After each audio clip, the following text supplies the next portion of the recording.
지난 시간에 우리는 2장에서 구약 정경과 신약 정경에 대해 살펴봤습니다. 지금 이 시간에는 성경의 사본과 인쇄본에 대한 말씀을 드리겠습니다.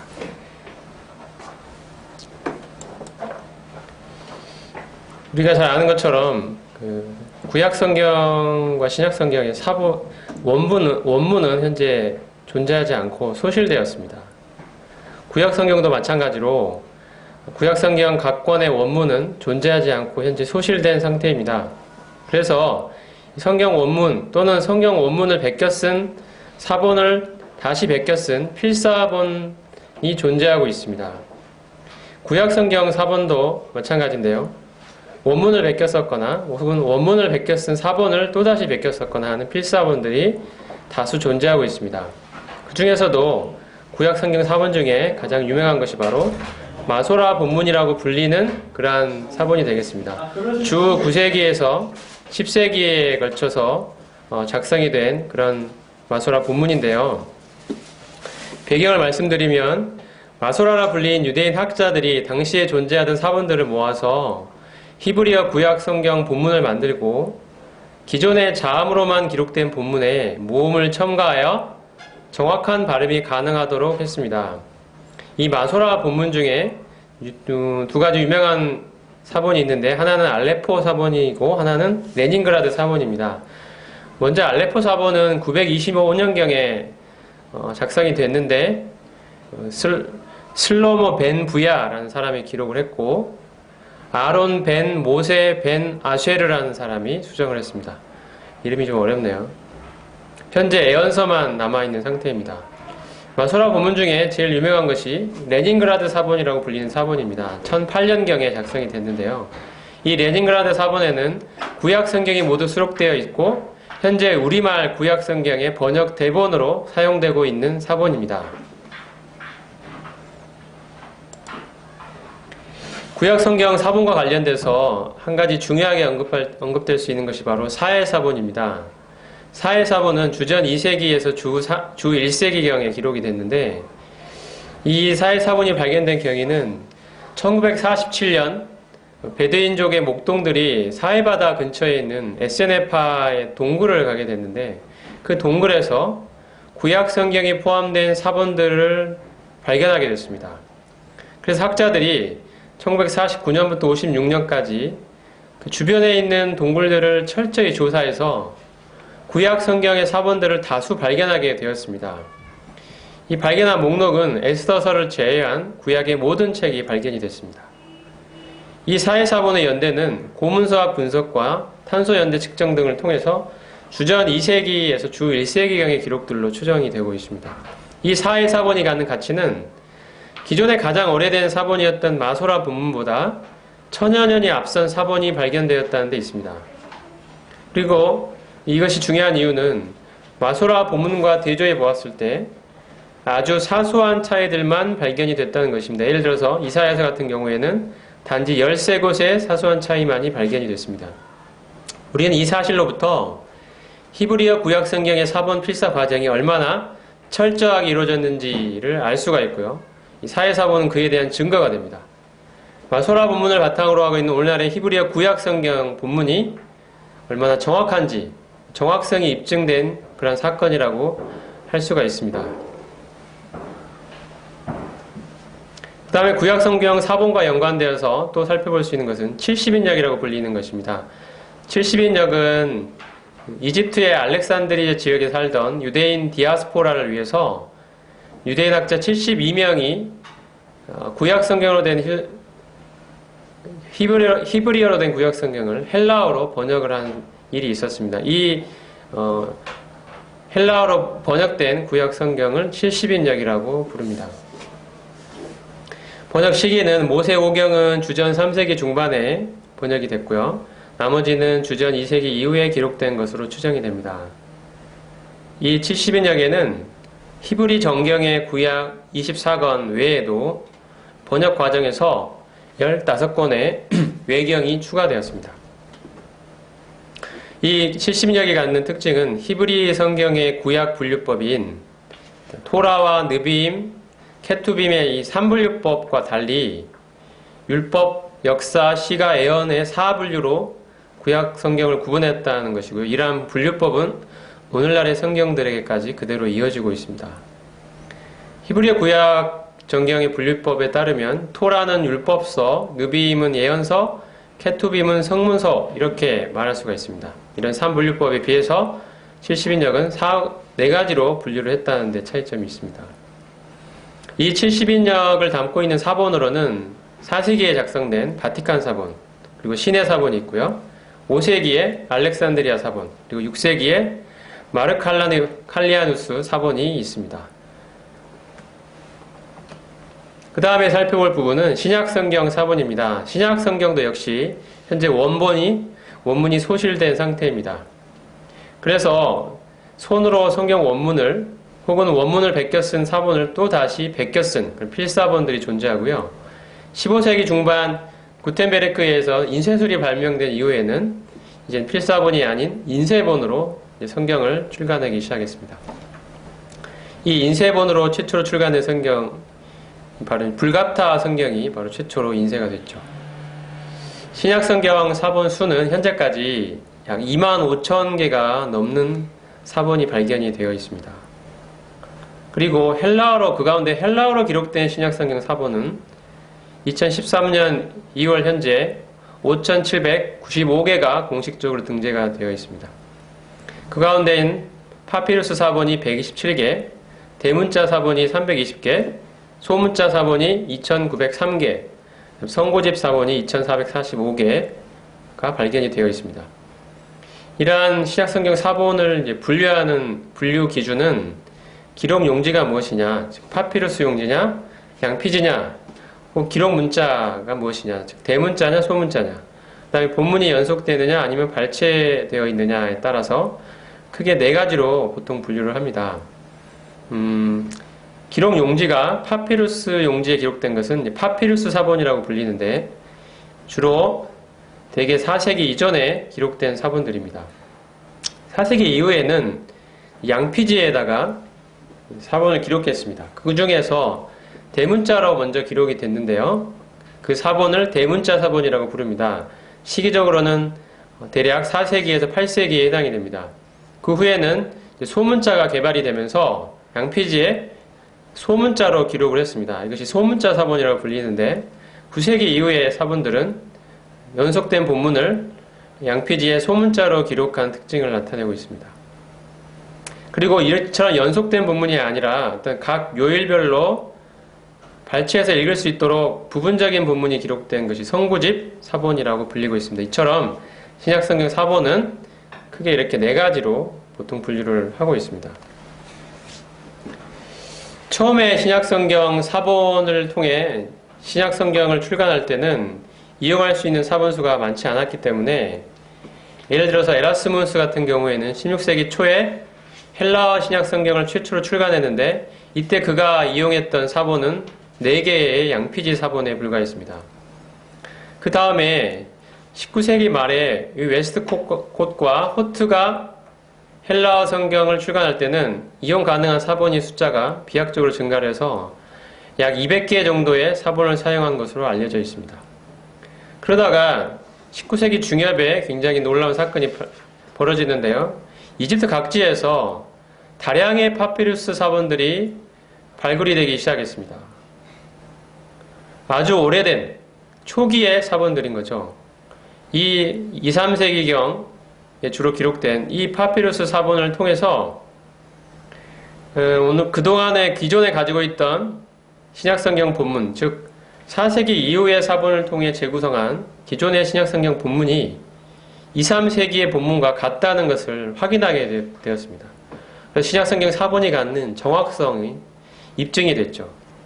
신약성경의 필사 과정 역시 굉장히 철저하게 어떤 기록 과정을, 필사 과정을 밟았다는 사실을 확인할 수 있게 된 것입니다. 근데 이제 사본 간에 차이가 약간씩 발견이 되고 있는데요. 서로 완전히 같은 사본은 현재 존재하지는 않습니다. 이 사본 사이에 발견되는 차이를 이문이라고 부릅니다. 이문이 발생하는 이유는 대부분이 필사자의 단순한 실수에 의한 것이고요. 아주 드물게 우도적인 변경이 발견되기도 합니다. 그것은 교리적인 이유나 문법 오류를 수정하기 위해서나 설명을 삽입하기 위해서 약간의 의도적인 변경이 발견됩니다. 하지만 이러한 의도적인 변경의 경우는 사본들 간의 비교를 통해 변경 여부 파악이 가능하고, 실수에 의한 변경 역시 본문 내용에 변화를 가져올 수 없는 아주 사소한 것들이 대부분입니다. 그러므로 오늘날 우리가 가진 헬라 신약 성경 본문이 원본과 99% 이상 근접해 있다고 할 수가 있습니다. 이것은 학자들이 인정하는 바입니다. 여러 사본들을 통해서 원본일 것이라고 재구성해서 추정한 그 신약성경 본문이 실제 원본과 99% 이상 근접해 있다고 학자들이 인정을 하고 있는 것이죠. 오늘날 사본 연구는 이와 같은 수준으로 발전이 되어 있습니다. 그러므로 우리가 오늘날 보는, 우리가 읽는 성경, 이것이 바로 신약성경 원문은 존재하지 않지만 원문과 사실상 같다고 말할 수가 있는 것이죠. 대표적인 헬라어 신약성경 사본으로는 4세기에 기록된 바티칸 사본이 늘 첫 번째 언급할 수 있습니다. 이것은 1475년 바티칸 도서관에서 우연히 발견이 됐는데요. 대문자 사본입니다.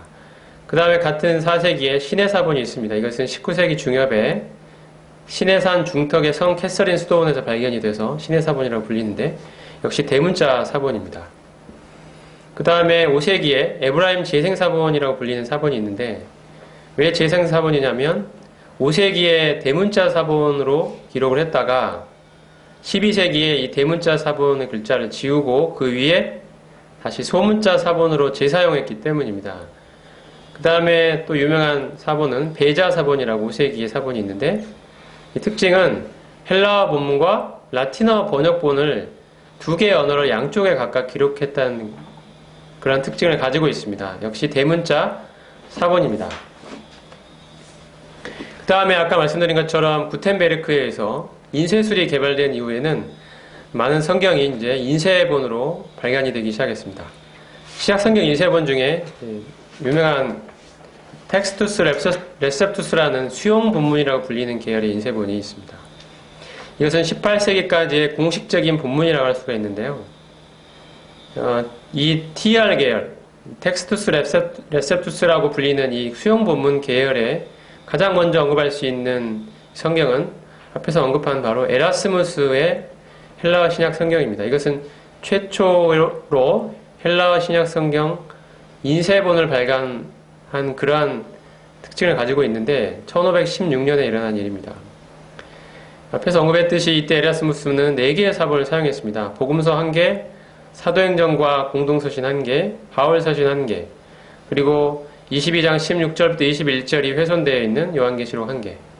이 총 4개의 사본을 사용해서 최초로 헬라어 신약성경 인쇄본을 발간했습니다. 이 에라스무스의 헬라어 신약성경 인쇄본은 루터의 독일어역 신약 1522년과 틴데일의 영어역 신약 1525년에 번역 대본이 되었던 성경입니다. 그 다음에 이 TR 계열의 또 유명한 성경은 스테파누스의 성경이 있습니다.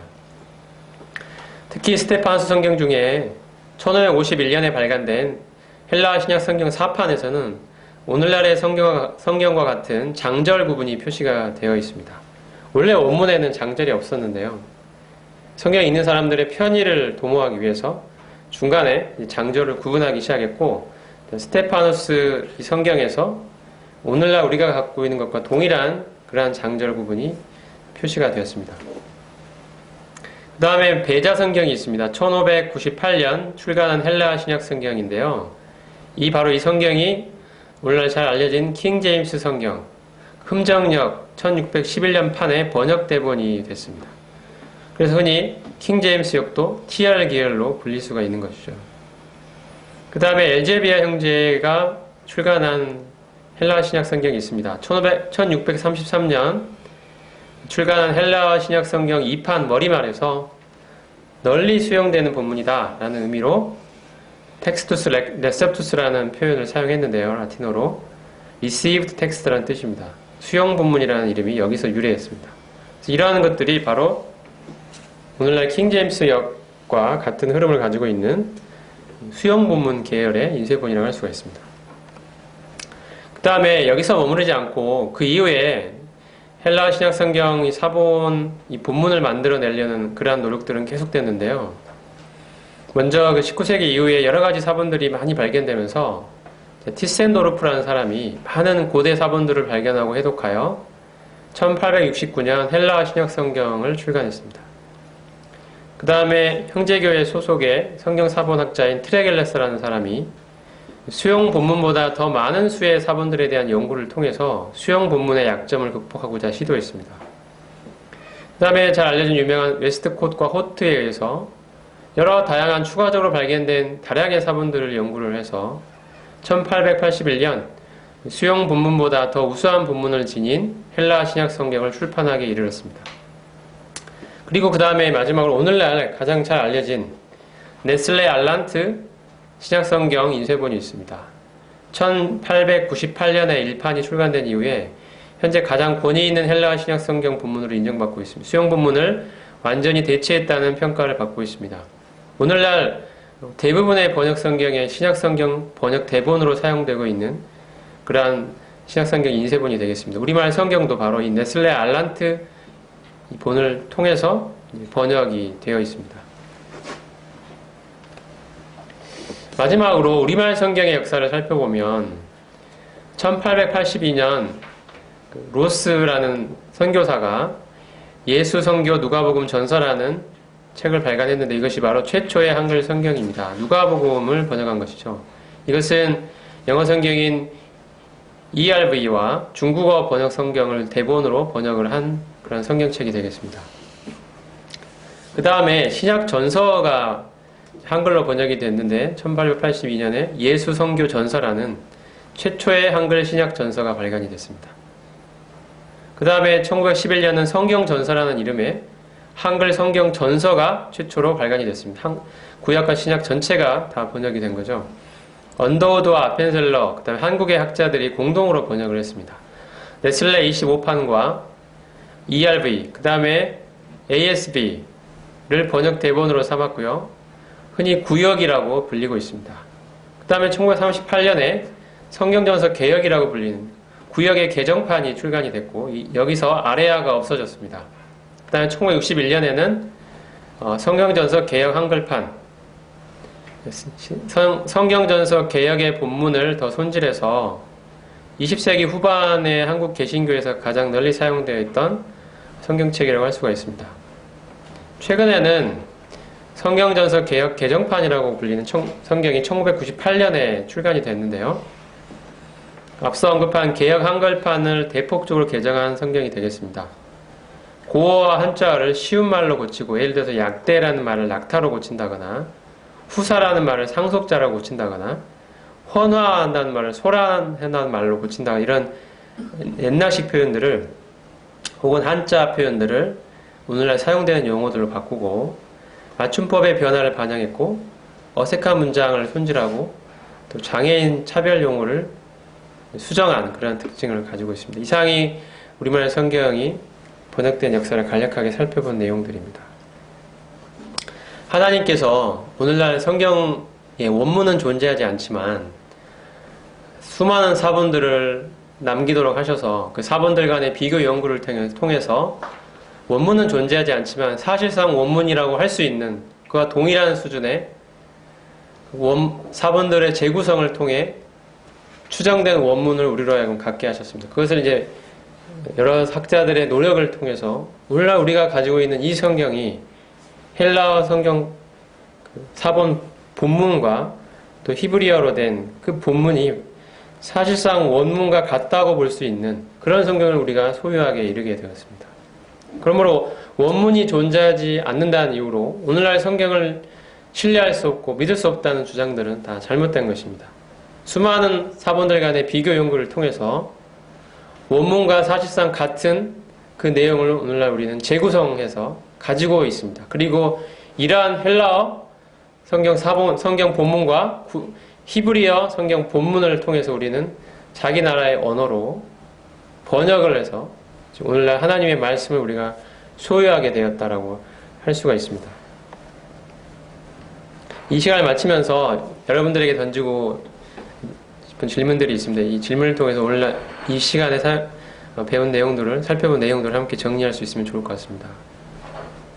여러분은 성경의 원본이 소실되었기 때문에 지금 성경 사본을 믿을 수 없다는 주변 사람들에게 지금 우리가 소유한 성경의 정확성을 어떻게 설명할 수 있겠습니까? 이 질문에 스스로 한번 답해 보시면 좋을 것 같습니다. 두 번째 질문은 이것입니다. 특정한 번역, 예를 들어서 흠정령만이 참된 성경이고 다른 번역은 잘못된 성경이다 라고 주장하는 사람들이 우리 주변에 있는데요. 이러한 주장에 대한 여러분의 생각은 어떻습니까? 여기에서도 스스로 한번 생각해 보시면 좋을 것 같습니다. 그 다음에 이 시간에 들은 내용을 통해 새롭게 알게 된 것은 무엇입니까? 이러한 지식은 성경을 대하는 여러분의 태도에 어떠한 영향을 줄 것이라 생각합니까? 이런 것들을 이렇게 질문해 보면서 이 시간을 정리할 수 있으면 좋을 것 같습니다. 같이 기도드리겠습니다. 하나님, 오늘날 우리에게 성경 원문은 남아있지 않지만 오히려 이것이 하나님의 지혜임을 저희가 생각해 봅니다. 성경 원문이 존재했다면 아마 그 원문을 떠받드는 일들이 일어났을지도 모르겠습니다. 하지만 원문이 소실되었고 대신 하나님께서 수많은, 정말 많은 수의 사본들을 존재하게 하심으로써 이런 사본들 간의 비교 연구를 통해서 성경 원문이라고 할 수 있는 그런 원문을 재구성할 수 있도록 하나님께서 우리에게 지금 소유하고 있는, 우리가 소유하고 있는 이 성경이 사실상 원문과 같다는 그러한 확신을 저희가 가질 수 있도록 주님께서 이 모든 과정 가운데서 신이 주권적으로 개입하시고 역사해 오신 사실을 인하여 감사를 드립니다. 어떤 사람도 오늘날 우리가 가진 성경이 원본이 없기 때문에 잘못되었고 신뢰할 수 없다는 주장을 할 수가 없고, 정말 참으로 하나님께서 오늘날 우리가 가지고 있는 이 성경을 통하여 하나님이 선지자들로, 하나님이 최초의 성경 기자들로 말미암아 기록하신 그 원문과 같은 원문을 우리가 오늘날 소유하고 있다는 확신 가운데 하나님의 말씀을, 영감된 하나님의 말씀으로 저희가 받아들이고 이 말씀에 따라서 저희가 살 수 있는 귀한 특권, 귀한 은혜를 허락하여 주셔서 주님께 감사드립니다. 성경을 저희가 계속적으로 더 소중히 여기고 하나님께서 성경을 통해 계시해 주신 하나님의 어떠하심과 하나님의 뜻들을 발견해가며 하나님께 더 감사드리는 저희가 될 수 있도록 주님 인도하여 주시길 간구드립니다. 주님께 이 시간을 감사드렸고 우리 주 예수 그리스도의 거룩하신 이름으로 감사하며 기도드리옵나이다. 아멘.